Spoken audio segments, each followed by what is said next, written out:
আসসালামু আলাইকুম। আজকে হইল গিয়ে পবিত্র ঈদুল আজহার দিন। তো সকাল সকাল আমরা সবাই বাইর হয়ে গেছি পবিত্র ঈদুল আজহার নামে আদায় করার জন্য। তো মসজিদ যেহেতু দূরে, আমরা একটু সকাল সকালে বের হইছি। এদিক দিয়া আকাশে একটু মেঘলা, বৃষ্টি বৃষ্টি পড়তেছে ঘুরি ঘুরি আর কি, তো ভিজে যাওয়ার মতো না।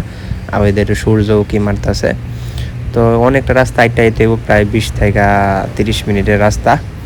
তো এর মধ্যে আবার এক বাঙালি ভাই গাড়ি নিয়ে যাইতেছে মসজিদেই। তো সে আবার তার গাড়ির পিছনে উঠায় নিল। তো বৃষ্টি এখন হইতাছে, একটু জোরে পড়তেছে, ভিজে যাওয়ার মতো। তো এই গাড়িটা পাওয়াতে সুবিধাই হয়েছে, খুব তাড়াতাড়ি আবার মসজিদের দিকে আগা যেতে পারবো। তো এর মধ্যে মসজিদে আয়া পড়ছি। আমরা আবার মসজিদের পিছন দিয়ে ঢুকছি, যার কারণে মসজিদের সামনের ভিউটা দেখাতে পারি নাই। তবে মসজিদটা খুবই সুন্দর।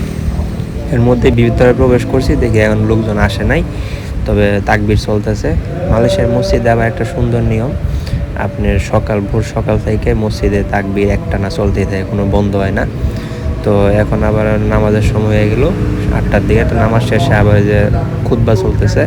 এদেশে আবার খুতবাটা দেয় নিজেদের আঞ্চলিক ভাষা, যাতে সবাই বুঝে। তো আমাদের দেশে হয়তো এরকম করা দরকার। তো খুতবাও শেষ, নামাজ পড়ে বের হয়ে গেলাম। অনেক বাঙালি লোক আজকে এখানে আইছে। এত যে জায়গাতে থাকে এত বাঙালি দেই নেই, তবে আজকে অনেক বাঙালি দেখা হইলো। তো মোটামুটি নামাজটা পড়ে খুবই শান্তি লাগলো। যাক, ঈদের নামাজ শেষ। এখন আমাদের একটাই কাজ, বাসায় যায় খায় একটা ঘুম হবে, আরেকবার বিকালে ঘুরতে ওঠা। এই লগে আমাদের ঈদ। তো সবাই ভালো থাকবেন, সবার ঈদের শুভেচ্ছা। পরিবার নিয়ে সবাই সুখে শান্তিতে ঈদ করেন, আমাদের জন্য দোয়া করবেন। ধন্যবাদ।